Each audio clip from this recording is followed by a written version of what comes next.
Eu queria convidá-los a abrirem o texto da palavra do nosso Deus em Efésios, capítulo 6. Eu acho que o Yuri já está gravando da maneira adequada para depois a gente produzir esse conteúdo e divulgar pela internet.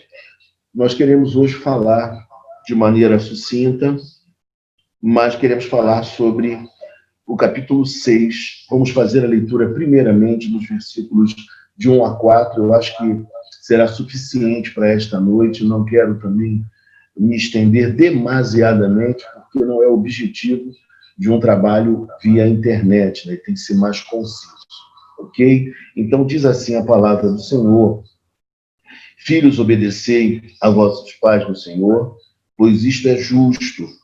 Honra teu pai e a tua mãe, que é o primeiro mandamento com promessa, para que te vá bem e sejas de longa vida sobre a terra.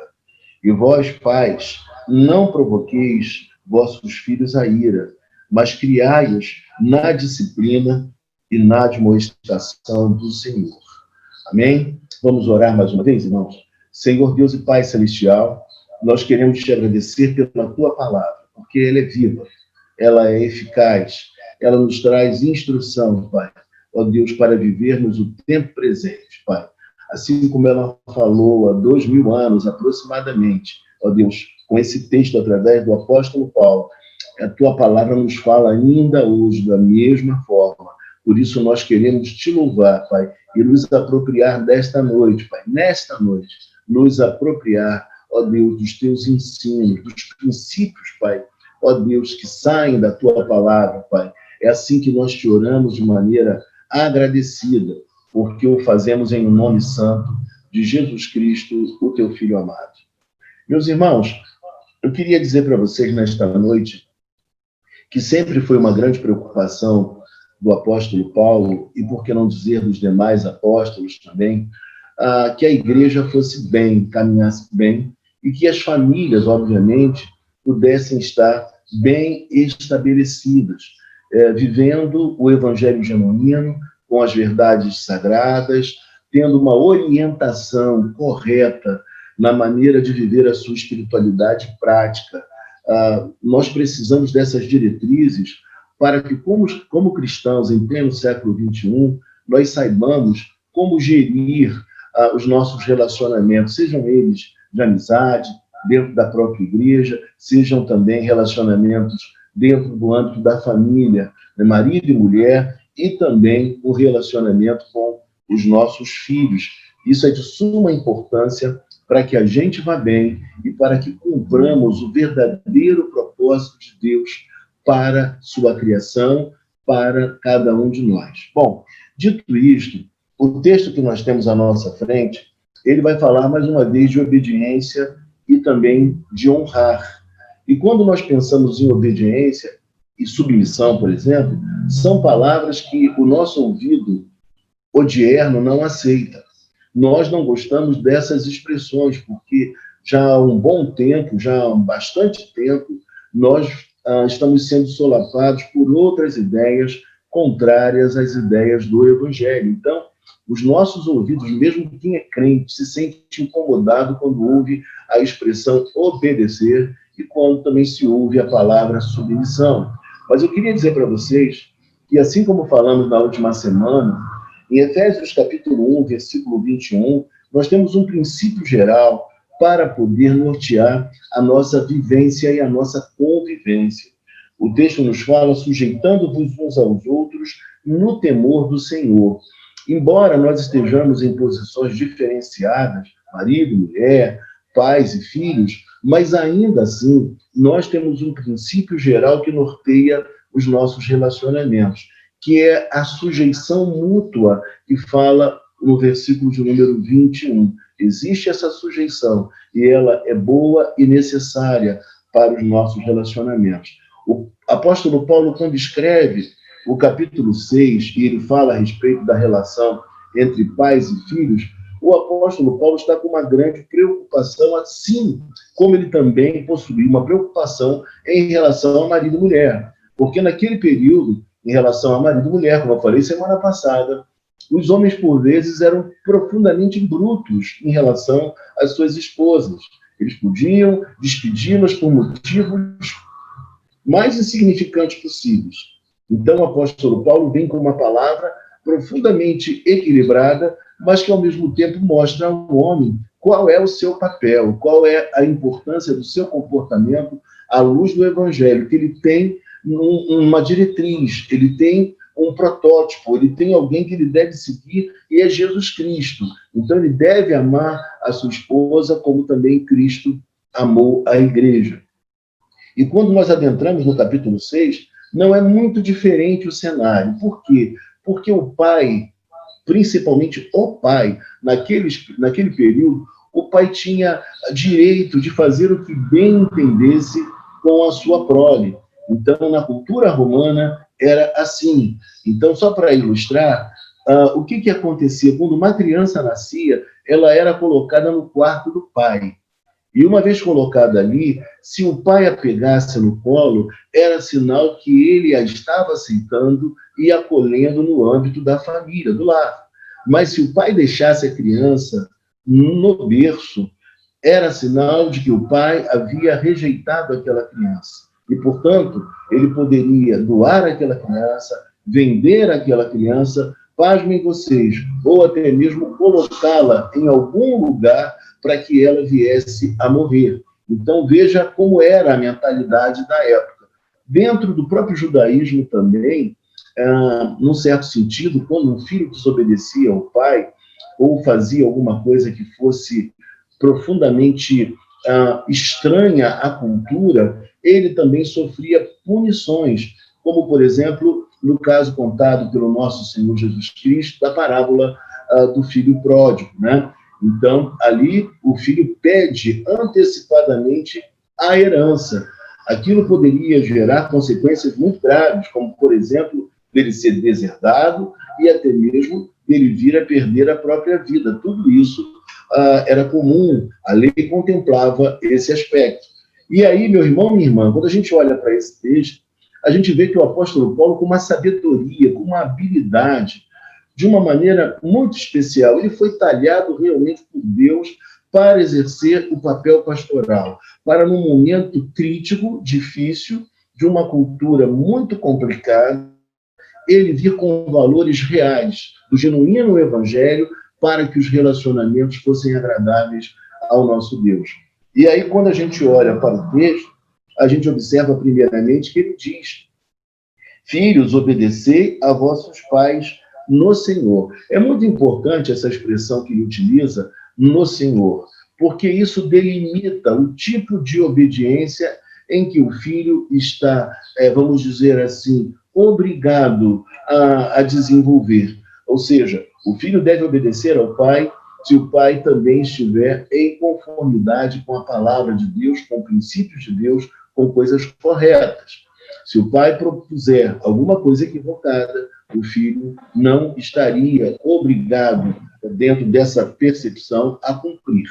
Mas, por exemplo, para ficar mais prático, meu irmão, minha irmã, imagine você um garoto de 16 anos, se ele deseja ser batizado numa igreja evangélica como a nossa igreja presbiteriana.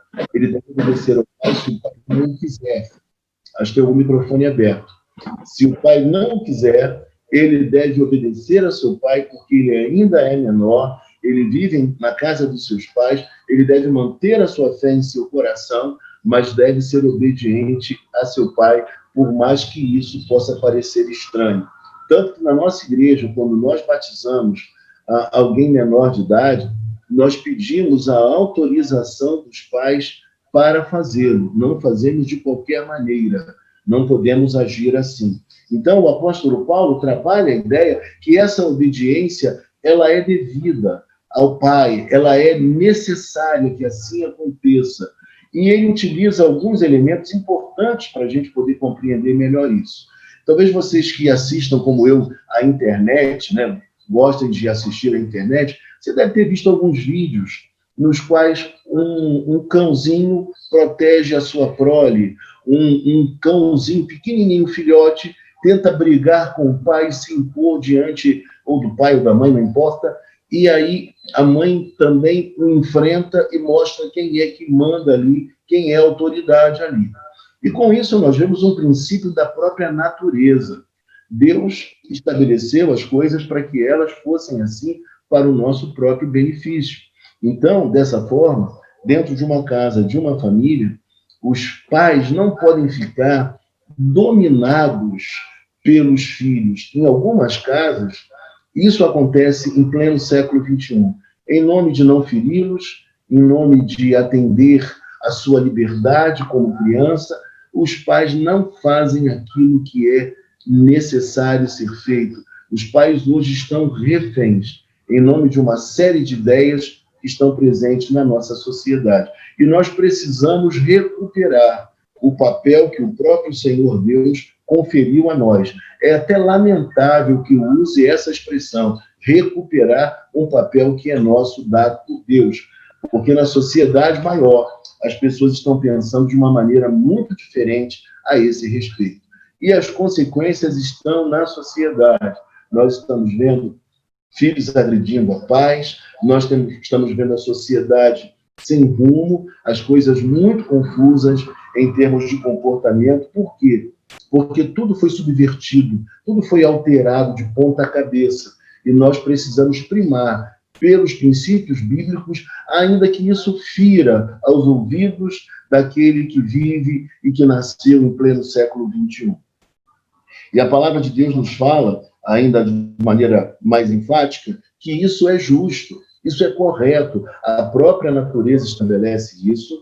A lei de Israel também contemplava dessa maneira. Quando nós lemos no capítulo 6, a partir do versículo 4, nós lemos que os pais deveriam inculcar em seus filhos o ensino da lei, os bons princípios, isso andando, caminhando. Você poderá ler depois, a partir do versículo 4, capítulo 6 de Deuteronômio, né, um texto muito importante e conhecido.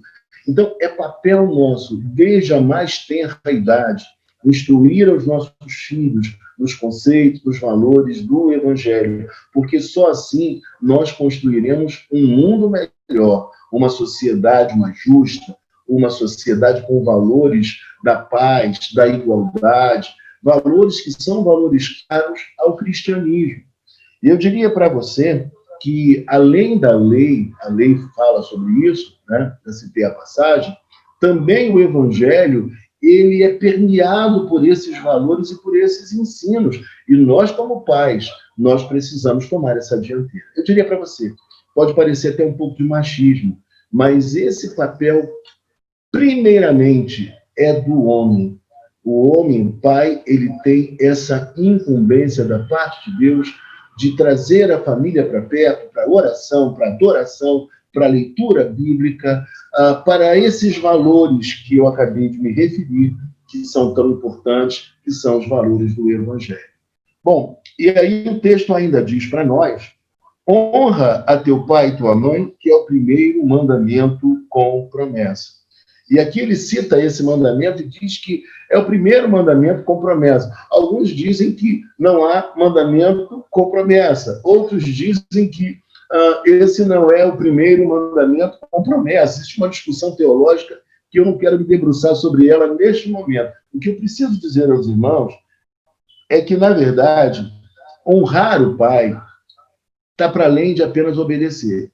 Honrar o pai significa respeitá-lo, significa até mesmo atender às suas necessidades, sejam elas emocionais, sejam elas físicas ou até mesmo materiais.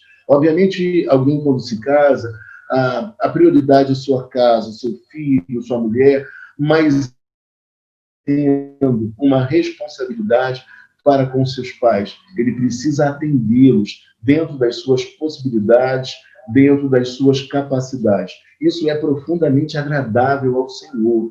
E nós precisamos incutir esses valores desde a mais tenra idade em nossos filhos. Eles precisam crescer com esses valores. É muito importante que se diga isso. Então, honrar o pai é, na verdade, amá-lo. E quando eu digo amar, é amar de maneira prática, porque não existe amor que não seja prático.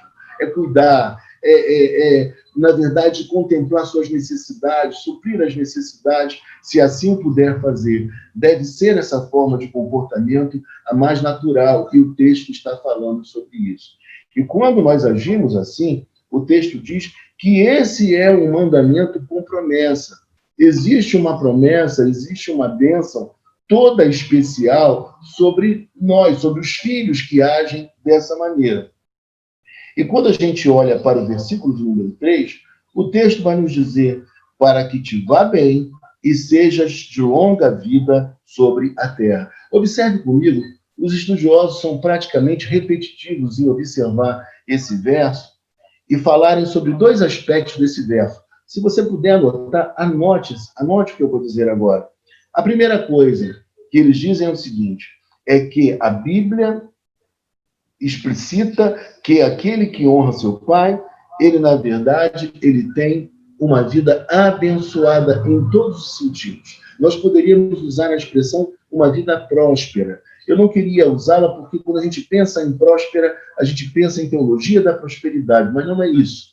A prosperidade no Antigo Testamento, ela era mais voltada para o âmbito material. No Novo Testamento, ela tem contornos mais espirituais, embora envolva o homem todo, ela é holística. Existe uma bênção sobre a nossa vida, que somos filhos, uma bênção toda especial da parte do Senhor, uma bênção que nos confere prosperidade.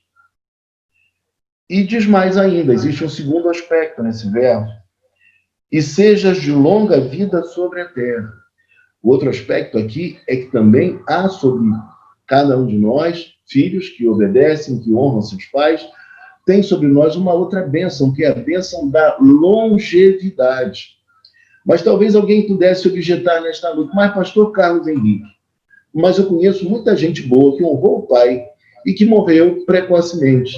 Eu diria para você, você está certo, correto. Mas o que você precisa entender, olhando esse texto, à luz desse texto, é que existe um princípio da parte de Deus, um princípio geral, que norteia a nossa vida, que protege a nossa vida. Por quê? Porque quando honramos os nossos pais, nós ouvimos aquilo que eles têm a dizer, ouvimos a sua instrução. Quer ver um exemplo? Quantos filhos morrem precocemente porque, por vezes, os pais os advertem que eles não devem se relacionar com pessoas de índole duvidosa. E o que eles fazem? Eles desobedecem ao pai. E daqui a pouco se metem em complicações. Existem outros, às vezes, que o pai diz, não vá a determinado lugar, que é um lugar perigoso, existem problemas ali, mas o filho ainda assim vai a uma festa, vai a um ambiente que o pai já havia alertado que não deveria ir. E as consequências acabam surgindo. Então, é dentro desse contexto que a palavra de Deus está nos dizendo, existe uma bênção toda especial sobre a vida daquele que obedece, sobre aquele que honra a seu pai e a sua mãe. Nós precisamos entender que esses aspectos são importantes para a nossa espiritualidade. Bom, e aí, quando a gente olha para o texto, ainda é importante dizer o seguinte, que os nossos filhos, eles já nasceram em pecado. Nenhuma criança nasce pura, como muita gente imagina. Não é necessário ensinar uma criança a pecar. Ela já nasce em pecado. Portanto, você verifica, às vezes, uma criança que ela dá um tapa num adulto e ninguém ensinou ela a fazer aquilo, mas ela faz birra, a criança comete atos que você fica, às vezes, envergonhado. Eu mesmo passei por isso em alguns momentos. Então, entenda uma coisa, é necessário que essa instrução ela seja incutida desde a mais tenra idade. Não é necessário ensinar uma criança a fazer pirraça. Ela já nasceu sabendo fazer essas coisas porque ela é pecadora. Esse é o ensino das Escrituras Sagradas. E, portanto, nós precisamos trabalhar desde muito cedo para que a criança possa aprender aquilo que é correto. Eu queria passar para vocês uma situação ocorrida durante a pandemia. Uma família estava em casa, as aulas sendo ministradas pela internet, de repente a mãe observa que a professora está fazendo apologia a alguns comportamentos que são contrários à palavra de Deus. E a mãe ouve aquilo. E a mãe chama o pai. E o pai vem e confirma que realmente o que está acontecendo não é uma mera transmissão de um conteúdo programático, mas o que está acontecendo ali é, na verdade, uma manipulação adestrando uma criança, um adolescente, que ainda não tem condição crítica de responder aquele conteúdo de maneira a criticar o que está sendo falado. E aí, o que o pai fez? O pai procurou a coordenação do colégio e disse que presenciou tal conversa, tal aula, e ele conversa com a coordenadora e diz para ela da seguinte forma: eu não sou contrário que minha filha ou que meu filho receba todo o conteúdo programático necessário, porque ele precisará prestar prova para concurso público, para vestibular, e é importante que ele conheça todo o conteúdo, ainda que eu não concorde com as ideias. Mas o que eu não posso admitir é que o meu filho ou a minha filha estejam sendo manipulados, conduzidos, adestrados de uma maneira muito sórdida por um professor que tenta manipular o meu filho utilizando aquele conteúdo. Então, esses cuidados nós precisamos ter. Foi possível que esses pais assistissem essa aula e pudessem tomar uma posição, mas, por vezes, irmãos, nós não temos a menor ideia daquilo que está sendo transmitido, ou pior, como está sendo transmitido aos nossos filhos. E depois a gente não entende por quê eles estão com comportamentos estranhos, com ideias esquisitas, não querem mais saber da fé, não querem mais saber da religião. E aí eu queria olhar para você, mais uma vez, olhar com você esse texto. O texto ele é muito claro para nós, veja comigo, para que te vá bem e sejas de longa vida sobre a terra. O nosso maior desejo, queridos irmãos, caríssimos irmãos, não deve ser que os nossos filhos sejam muito bem-sucedidos na vida. Você vai dizer, mas como não, pastor? Não, é óbvio que nós queremos que os nossos filhos cresçam, sejam excelentes engenheiros, excelentes médicos, professores, serventuários da justiça, que os nossos filhos galguem um crescimento intelectual e profissional. É evidente. Mas o que nós mais devemos desejar, devemos querer, o que nós mais desejamos e o que nós mais queremos é justamente que nossos filhos eles sejam de Jesus Cristo, que eles conheçam a Deus, que eles se convertam, que eles tenham um novo coração. Esse precisa ser o nosso maior anelo, o nosso maior desejo. Quando nós olhamos para o Antigo Testamento, a história de Jó, nós vemos que Jó, ele, além de oferecer sacrifícios pelos seus filhos, porque poderiam ter pecado, ele também orava pelos seus filhos. Então, entenda uma coisa, essa deve ser a nossa postura. E se seus filhos são grandes, já são adultos, você não desista, não. Continue a orar por eles. Se houver oportunidade, de maneira sábia, comunique a eles o Evangelho de Jesus Cristo. Não tenha receio, não tenha de comunicar o verdadeiro Evangelho a cada um de seus filhos. Esse deve ser o nosso maior desejo, que os nossos filhos sejam crentes. E depois, uma vez sendo crentes, que eles possam dar uma contribuição generosa, abençoadora a este mundo, trabalhando nas mais variadas profissões. Não devemos desejar que os nossos filhos sejam iguaizinhos a nós e escolham a mesma profissão. Pode ser que eles tenham outras aptidões, outros sonhos a serem realizados, mas nós precisamos pensar assim. Então veja que a palavra de Deus está tratando de assuntos pertinentes a nós, assuntos do século XXI. Nós precisamos pensar a respeito deles, né? Nós precisamos ensinar às nossas crianças como elas devem andar, gerar crianças conhecedoras da palavra, e não somente da palavra, mas da filosofia cristã, para que quando elas se depararem com alguma ideia contrária aos ensinos de Deus em casa, elas possam ficar alertas e discernir entre o certo e o errado.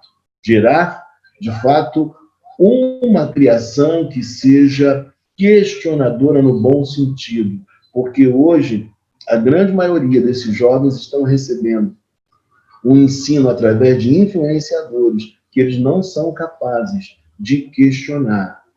E a gente tem a palavra como regra de fé e prática. Eu fico com a Bíblia, ainda que alguém desgoste daquilo que eu estiver dizendo. Olha, meus irmãos, eu fico com a palavra de Deus, ela é para mim suprema, ela não muda, ela é verdadeira, ela serve para todos os tempos. Claro que nós temos ferramentas da hermenêutica para poder interpretar a Bíblia de maneira devida, mas os princípios da palavra de Deus, eles permanecem para o nosso bem viver, para a construção de uma família equilibrada, saudável e que agrade a Deus. Bom, e com isso, meus irmãos, no versículo seguinte, o texto vai dizer assim para nós: e vós, pais? Agora o apóstolo Paulo, com a sabedoria, com a espiritualidade, com a beleza, com a singeleza, com o jeito que o apóstolo Paulo tinha de falar as coisas difíceis, mas não deixando de falar, de comunicar esse conteúdo, o apóstolo Paulo diz: e vós, pais? Ele está falando agora comigo, com você. Ele diz assim: mas vós, pais, não provoqueis vossos filhos a ira.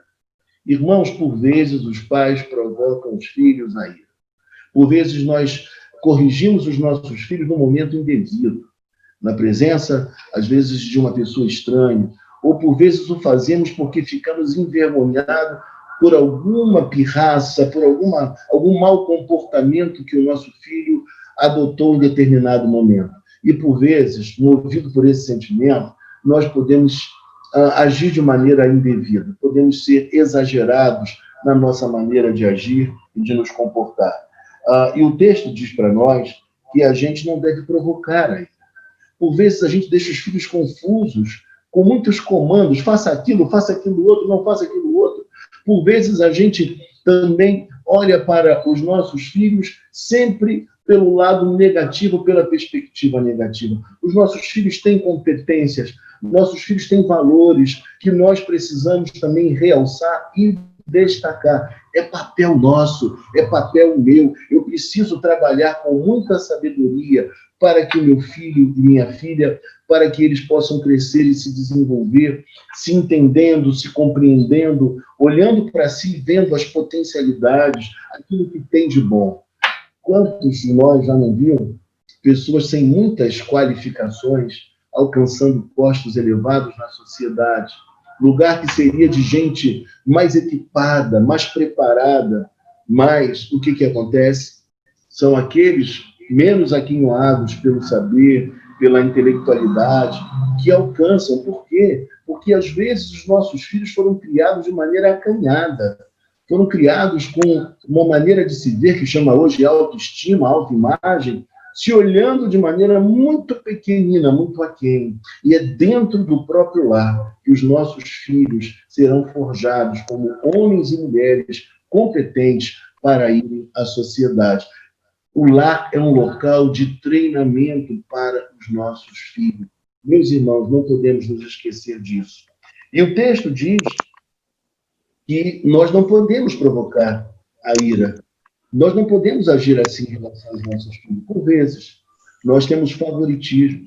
Às vezes, prezamos em detrimento de outro. Isso acontece, às vezes, na criação. O que nós precisamos fazer é identificar a diferenciação que existe em cada um. Em relação a um, precisamos, às vezes, ser um pouco mais rígido. Em relação a outro, mais compassivo. É necessário ter esse pêndulo. E o pai tem a sabedoria dada por Deus para saber como agir em cada situação, em cada momento. Essa sabedoria, ela é muito necessária, porque senão nós podemos achatar um, que deveria, na verdade, ser estimulado. E podemos fazer o contrário com o outro. Então é necessário ter sabedoria, ter embasamento para isso. Os nossos filhos, eles precisam ser criados para que eles venham produzir na sociedade, no mundo, uma grande contribuição. É preponderante que nesse mundo perdido existam homens e mulheres gerados num lar cristão para dar uma contribuição generosa a esse mundo perdido. E os nossos filhos são esses elementos gerados por Deus através de nós para esse papel. E o texto diz mais ainda: mas criai-os na disciplina e na admoestação do Senhor. Primeira coisa que eu diria aqui, mas criai-os, criar, meus irmãos, a palavra, ela tem a ver no original com nutrir, com alimentar. Anote, você que gosta de anotar, anote, nutrir e alimentar. Ou seja, é responsabilidade dos pais e principalmente do pai do homem, que ele seja um provedor das necessidades de seus filhos. Ah, pastor, mas numa casa em que o marido não é crente, numa casa em que o marido é ausente ou que não há o pai presente, por algum motivo. A mãe é solteira, mas ela é cristã. Ela pode assumir esse papel muito bem e desenvolvê-lo. Tá? É uma tarefa de ambos, mas ela recai prioritariamente sobre o marido. É ele quem deve, na verdade, ser o provedor não somente das necessidades materiais, mas também das necessidades espirituais. Nutrir, alimentar, pastorear a casa, seus filhos, é papel do marido. O marido não pode ser um marido apequenado, como nós estamos vendo nesses dias. Maridos que não abrem a boca, eles só repetem sim a tudo que a mulher diz e, por vezes, para prejuízo da própria família. É necessário um intercâmbio entre os dois, uma interação, a conversa, o entendimento? Sim, isso é primordial. Mas o homem não pode se calar. Nós estamos vivendo um tempo muito difícil, em que os homens estão se apequenando e as mulheres estão sendo influenciadas por valores completamente contrários ao Evangelho. E aqui eu queria fazer um adendo, eu queria elogiar, ela não está conosco, e pior que ela está conosco. Eu queria fazer um elogio, mas eu não queria fazer um elogio com a pessoa presente. Mas eu fui assistir uma palestra da professora, desculpa, eu não queria fazer isso, não foi intencional. Eu assisti uma palestra da professora Matilde, e eu fiquei encantado com a maneira com a qual ela expôs o assunto, porque ela demonstrou historicamente, inclusive na história do nosso país, o exemplo de mulheres maravilhosas, que mesmo femininas, mulheres que deram uma contribuição extremamente significativa ao nosso país. Mulheres que contribuíram com a sociedade, mas mulheres que eram verdadeiramente esposas, mães, pessoas que agiram de maneira muito sábia para o mundo e para a nossa nação. E com isso, com esse destaque meu aqui, o que eu quero dizer é que a mulher, ela não precisa ficar com essa história de empoderamento, porque as nossas mulheres, elas já foram chamadas por Deus e por isso elas já foram contempladas pelo Criador, são abençoadas pelo Criador, elas têm uma importância e um significado extremamente importante, embora diferente do homem. Isso é importante que se diga, são papéis diferentes, mas a relevância da mulher é inegável. Então, não é necessário que haja esse empoderamento os seus lugares, e as mulheres cristãs estão também fazendo da mesma forma, e isso é maravilhoso, é motivo para nós glorificarmos a Deus pela excelência e pela contribuição que elas estão dando. Bom, meus irmãos, e aí, criar tem a ver com isso. Criar, no texto bíblico, tem a ver com nutrir, tem a ver com desenvolver, com alimentar, fisicamente e espiritualmente. Se você lembrar o texto bíblico que fala a respeito do crescimento de Jesus Cristo, quando era menino ainda, diz que ele, em todos os aspectos, não somente na estatura física, mas ele crescia em todos os aspectos, também no conhecimento. E eu digo a você, os nossos filhos precisam ser bem criados e bem ensinados. Os nossos filhos têm tudo para ter um excelente vocabulário, ter um excelente ensino, ter uma boa formação pessoal, para que eles contribuam com esse mundo e não permitam que o mundo vá na direção que ele está caminhando. É importante a nossa vigília. Bom, e aí o texto diz, já estou terminando, amados irmãos, e o texto diz ainda, mas criais na disciplina, Quando nós pensamos em disciplina, nós pensamos em paideia. Quando nós pensamos em disciplina, nós pensamos, sabe em quê? Nós pensamos em treinamento. Lamentavelmente, a nossa sociedade ela não prima por método, por dedicação, por rotina. Esses valores não estão presentes no nosso tempo, infelizmente. Nós precisamos voltar a esses ensinos. Ou seja, os nossos filhos estão sendo criados sem uma rotina, e isso é importantíssimo para o seu direcionamento. Você precisa saber como agir, como se comportar em cada momento do dia, em cada fase da sua vida, e os pais são importantíssimos nessa.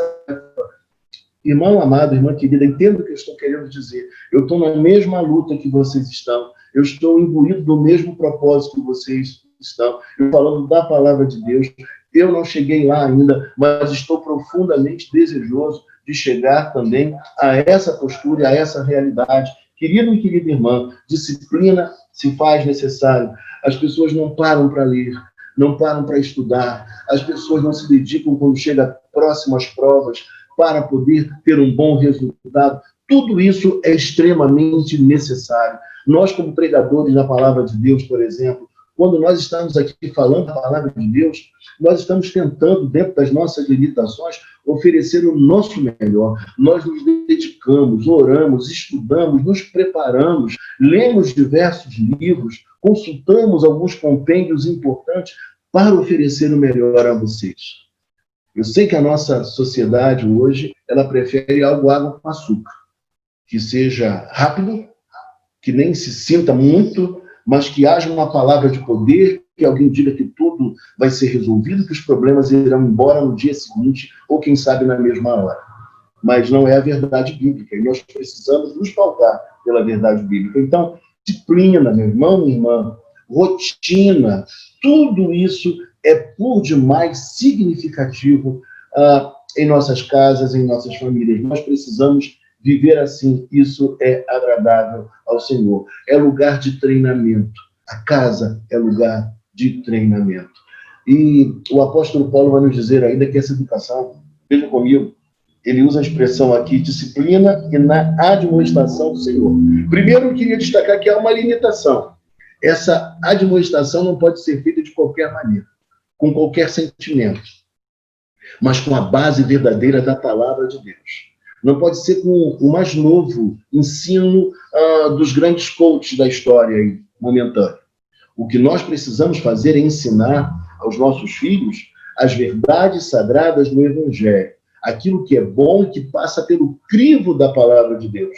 Eu não estou negando os saberes, o conhecimento que é desenvolvido por cientistas, por pessoas capazes, mas, acima de qualquer coisa, precisa passar pelo crivo da palavra de Deus, porque o que é verdade em dado momento na história, até cientificamente, daqui a pouco é refutado por uma outra pesquisa. Eu preciso me pautar na palavra de Deus. E a admoestação, ela tem um papel primordial. Por quê? É dentro de casa que nós corrigimos a nossos filhos, através da verbalização.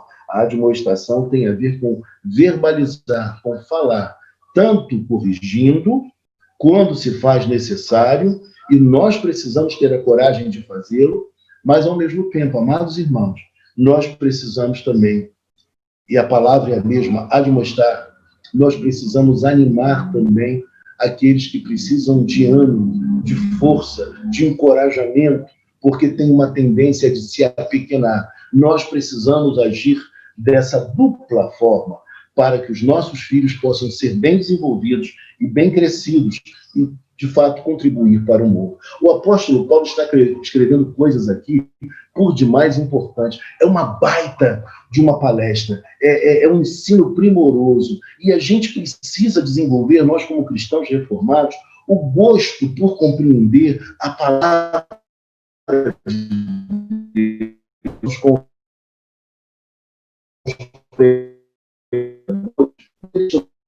um ensino profundo e necessário, que nós tenhamos a paciência de ouvir aquilo que é importante e significativo para a nossa instrução. Meus queridos irmãos, a igreja também é um lugar de saber.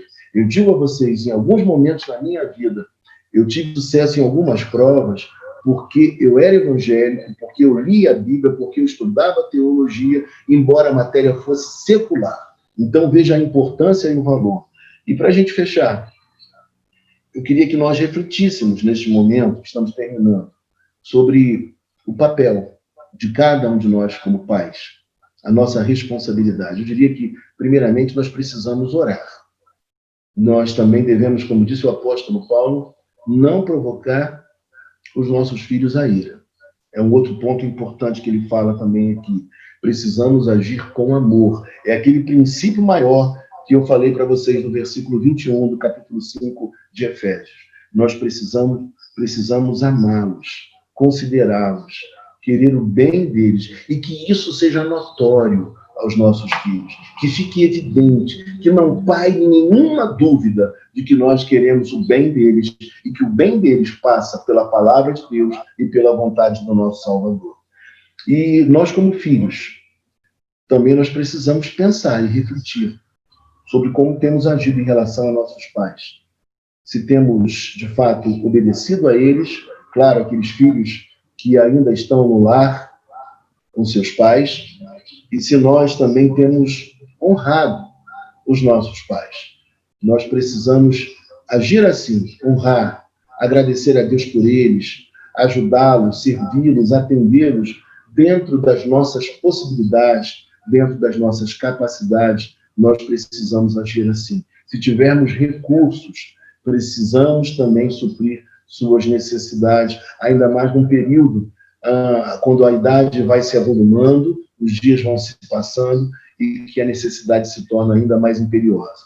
Tudo isso é um papel que cabe a mim e cabe a você também, como filhos.